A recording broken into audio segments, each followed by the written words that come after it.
Welcome to Venmoney vlogs. Today recipe దోసకాయ చట్నీ. దోసకాయ చట్నీ తయారు చేయడానికి ముందుగా ఒక బాణీలో వంకాయ ముక్కలు, పచ్చిమిర్చి, వంకాయ 4 చీలికలుగా కట్ చేసి వేస్తే సరిపోతుంది. టొమాటో మొదలు తీసేసి వేసుకోవాలి. ముక్కలు కట్ చేస్తే వాటర్ వచ్చేస్తుంది కదా, అలా వేయకూడదు.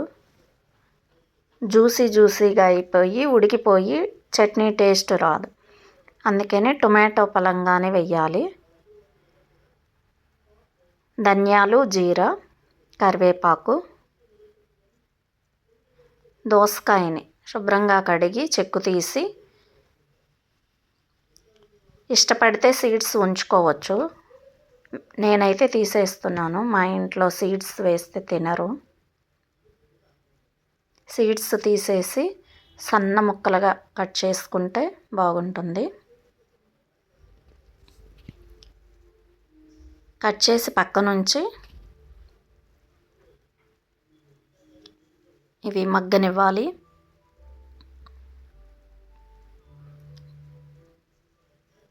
మగ్గిన తర్వాత టొమాటోని కట్ చేసుకోండి. ముందే కట్ చేస్తే వాటర్ వస్తుంది కదా, అలా టేస్ట్ బాగోదు. మెత్తగా ఉంటుంది కదా, అట్ల కాడతోటి అలా కట్ చేసుకుంటే సరిపోతుంది.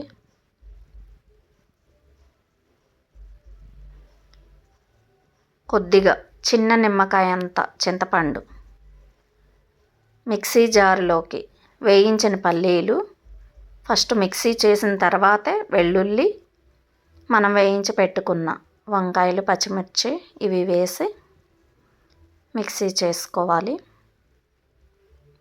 రోలు ఉంటే రోట్లో దంచుకుంటే ఇంకా చాలా బాగుంటుంది టేస్ట్. సరిపడా సాల్ట్, కొంచెం సాల్ట్ ఎక్కువే పడుతుంది, 2 స్పూన్స్ దాకా పడుతుంది. అదే పాన్లో తాలింపు పెట్టి ఆయిల్, శనగపప్పు, ఆవాలు, ఎండుమిరపకాయలు, కరివేపాకు వేసి సన్నగా కట్ చేసుకున్న కొత్తిమీర వేసి, కొత్తిమీర లాస్ట్లో వేస్తే నిల్వ ఉండదు, అందుకని కొద్దిగా మగ్గించుకోవాలి. జీరా కొద్దిగా వేగిన తర్వాత మనం సన్నగా కట్ చేసి ఉంచాం కదా దోసకాయ ముక్కలు, అవి వేసి గ్యాస్ ఆఫ్ చేయాలి. ఇప్పుడు గ్యాస్లో ఉడకకూడదు ముక్కలు, ఆ వేడికే సరిపోతుంది. మనం మిక్సీ చేసుకున్న చట్నీ కూడా వేసి సాల్ట్ చూసుకోవాలి.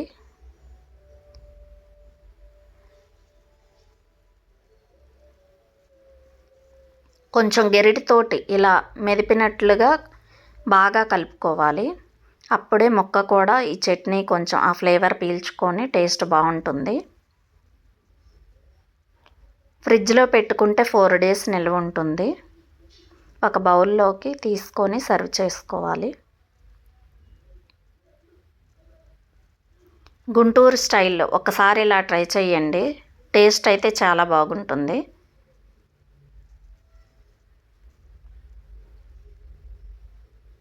ముక్క ఈ 4 days ఉన్నా కూడా అలానే క్రిస్పీగా ఉంటుంది. నచ్చితే ఒక లైక్ చేయండి. Thank you for watching.